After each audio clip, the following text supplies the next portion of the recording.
म्हणतो त्यांच्यात जर खरं ते शहाण्णव कोळी मराठा असतील तर ते उन्हात आहे का बास टाकून आहे का आंदोलन करते ना. मी तरी आहे का शहाण्णव कोळी मराठा? मी आहे का बास टाकून जर बसलो तो जोपर्यंत मराठा समाजाला EWS आरक्षण भेटत नाही आणि या चोट्या टीमची SIT चौकशी आणि नार्को टेस्ट होत नाही तोपर्यंत मी उठणार. तुम्ही बसल्यावर मी तरी उपोषणाला बसणार आहे आणि मी रीतशीर उपोषणाला बसणार आहे, कारण मी तिथं तहसील ऑफिसला निवेदन दिलेलं आहे रीतशीर. मी तरी माझ्या बायकोचं कुकू बसलं आहे. मी उन्हात जर बसलो जोपर्यंत मराठ्याला EWS आरक्षण भेटत नाही तोपर्यंत मी उठणार. माझी प्रकाश दादा सोळंके, संदीप भैया क्षीरसागर आणि बजरंग बाप्पा सोनवणे ह्या लोकप्रतिनिधीला, हे बीड जिल्ह्यातले लोकप्रतिनिधी, एक खासदार आणि 2 आमदार, ह्यांना माझा आहे का ओपन चॅलेंज आहे. तुम्हाला आहे का इथून पुढं कधीच गुलाल लागणार नाही. मी तर एकटा आहे आणि तुम्हाला काय माझ्या संग खेटायचं ते खेटा. मी ओपन फिरतो कुठं बी. आज बी बीडमध्ये, उद्या बी कुठं बी भेटेन तुम्हाला. तुमचे काय कार्यकर्ते असतील, तुमच्या काय शक्ती असतील, तुमचे काय पक्ष असतील, काय तुमच्या जे तुमच्या यंत्रणा आहेत ते हलवा आणि अमोल खुनेला जेलमध्ये टाकायचा प्रयत्न. उपोषण आत्तापासून 9वं उपोषण आहे. प्रत्येक उपोषणाला बायकोला सांगते कुकू पुसून तयार राह, आलो तर तुझा गेलो तर समाजाचा.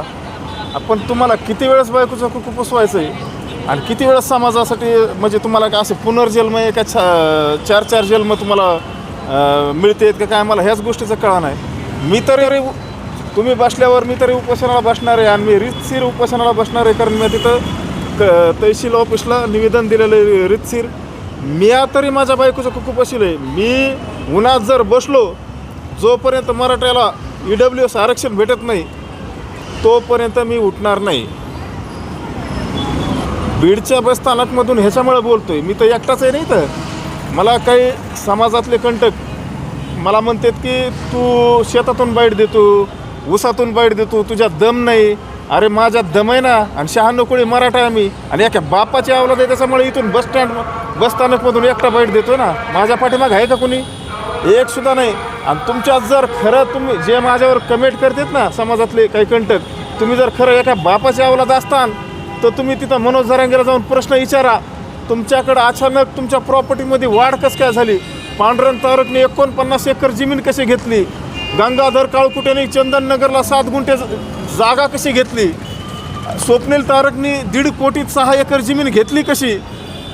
संजय कटारेचा 5 कोटीचं जे समजा त्याच्या 7 बारेवर बोजा पडला होता ते तहसीलदारने माफ कसं काय केला? कारण सर्वसामान्यावर जर त्याचं ट्रॅक्टर धरलं त्याच्यावर सरकार NPD पोलीस हे कानून कायदा NPDचं त्याच्यावर गुन्हा टाकून 1 वर्ष त्याला आहे का NPD कायद्या अंतर्गत 1 वर्ष जेलमध्ये टाकते. अरे मग संजय कटारेचं 5 कोटीचं जे बोजा पडला 7 बारेवर, ह्यांच्या वावरात जे वाळूचा स्टॉक होता त्याच्यावर बोजा पडला, तो माफ कसं काय होतोय? जेवढी चोट्टी टीम आहे ह्या चोट्ट्या टीमचा, माझा आणि मनोज जरांगेचा SIT चौकशी आणि नार्को टेस्ट होण्यात यावी. आणि जे अजय महाराज बारसकरने EDला ते पत्र दिलेलं आहे की निवेदन दिलं ह्या चोट्ट्या टीमची ED मार्फत चौकशी होत प्रॉपर्टीची, ह्या सुद्धा प्रॉपर्टीची आहे का चौकशी, यांची 100% व्हायला पाहिजे. माझी प्रकाश दादा सोळंके, संदीप भैया क्षीरसागर आणि बजरंग बाप्पा सोनवणे ह्या लोकप्रतिनिधीला, हे बीड जिल्ह्यातले लोकप्रतिनिधी, एक खासदार आणि 2 आमदार, ह्यांना माझा आहे का ओपन चॅलेंज आहे. तुम्हाला आहे का इथून पुढं कधीच गुलाल लागणार नाही. मी तर एकटा आहे आणि तुम्हाला काय माझ्या संग खेटायचं ते खेटा. मी ओपन फिरतो कुठं बी. आज बी बीडमध्ये, उद्या बी कुठं बी भेटेन तुम्हाला. तुमचे काय कार्यकर्ते असतील, तुमच्या काय शक्ती असतील, तुमचे काय पक्ष असतील, काय तुमच्या जे तुमच्या यंत्रणा आहेत ते हलवा आणि अमोल खुनेला जेलमध्ये टाकायचा प्रयत्न करा. मी तुम्हाला आहे का, तुम्ही एक तर लय मोठी चूक केली. एक सर्वसामान्य माणूस, अरे समाजासाठी आमचं योगदान नाही का? 2 वर्ष जेल काढलं, 3 वर्षाचे अनेक राहिले. मनोज जरांगे तिथून पळून आले कोपर्डीच्या आरोपीवर. ज्या टायमाला आम्ही हल्ला केला त्या टायमाला खोटं प्लास्टर लावून इकडे फिरायचे. समाजासाठी कुणाचं योगदान आहे आणि कुणाचं नाही हे तरी ह्या लोकप्रतिनिधीला कळायला पाहिजे ना. ह्यांचा अभ्यास पाहिजे काही. आणि असे तुम्ही आज माझ्यावर निवेदन दिलं, उद्या मनोज जरांगेचं ऐकून तुम्ही कुणाला बी शिक्षा लावण्यासाठी असे निवेदन देताना तुम्हाला कायद्याचा काय दाख आहे का? तुम्ही आमदार खासदार झाले कसे? तुम्हाला कायद्याचा काय अभ्यास आहे का नाही? ह्या गोष्टीचं मला म्हणजे पडलेलं एक कोड आहे. याच्या अगोदर देखील जरांगे पाटलांनी अनेक आंदोलनं केली, परंतु उद्या जे आंदोलन होणार आहे ते आगळे वेगळे. ते म्हटलेले आहेत मी उन्हामध्ये बास टाकून आंदोलन करणार. मी बी एक शेतकरी. मी आहे का 24 ऊन उन्हाळा पावसाळा हिवाळा आम्हाला शेतीतले कामधंद्याची सवय. मनोज जारंगेला आहे का शेती 2 एकर आहे खानदानी बाप दादाची पुरापटी, पण मनोज जारंगेने कधी काम नाही केलेलं. काम आम्ही केलेले आहेत. मी काय म्हणतो, त्यांचं जर खरं ते शहाण्णव कोळी मराठा असतील तर ते उन्हात आहे का बास टाकून आहे का आंदोलन करते ना.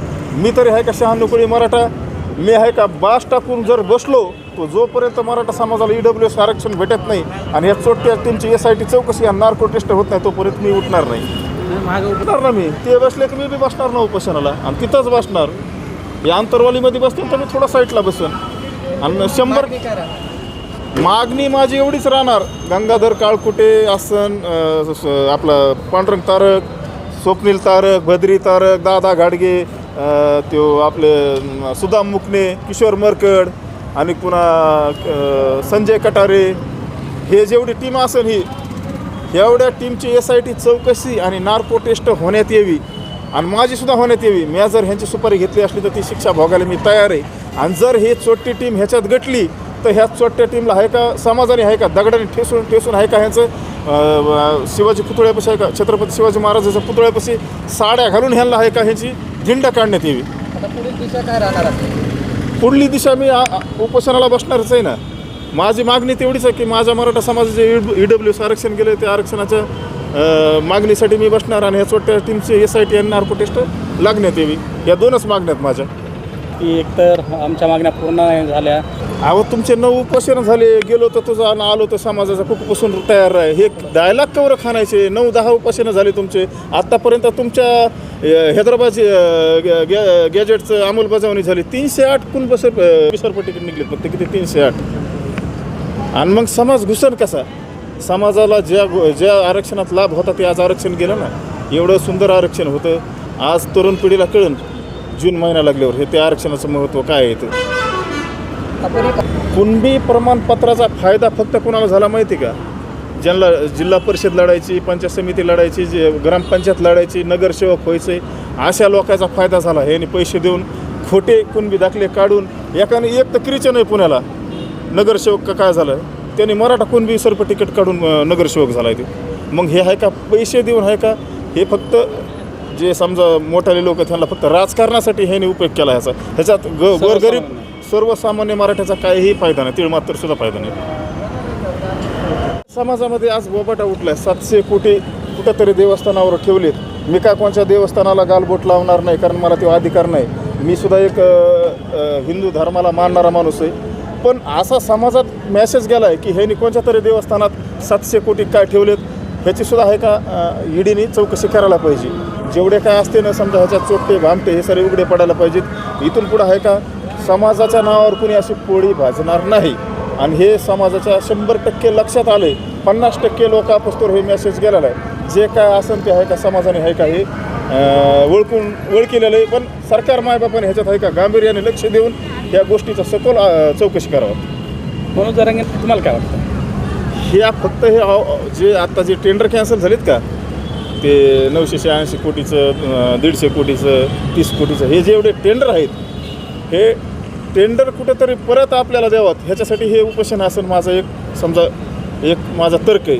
आणि स्वतःच्या टेंडरसाठी स्वतःचं पोळी भाजण्यासाठी समाज असा कधी भावनिक करू नये. कारण आज समाजाचं काम आज आगुटीचा टाईम आहे. आज शेतकऱ्याच्या मागं काय प्रश्न, 2-5 रुपये शेतकऱ्याकडे कुठंतरी शिल्लकच तुम्हाला अंतरवालीमध्ये आणून समाजाला काय सर बरबाद करायचं आहे का?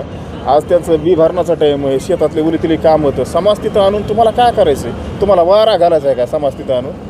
अरे समाजावर आज काय बेतली, आज शेतकऱ्याचं कर्ज माफ नाही झालं, आज ही महागाई असली भडकेली आणि तुम्हाला समाजच तिथं आणून म्हणजे तुमचं काय म्हणजे असं काय तुमचे टेंडर कॅन्सल झालेले डबल हे करायचे आहेत का?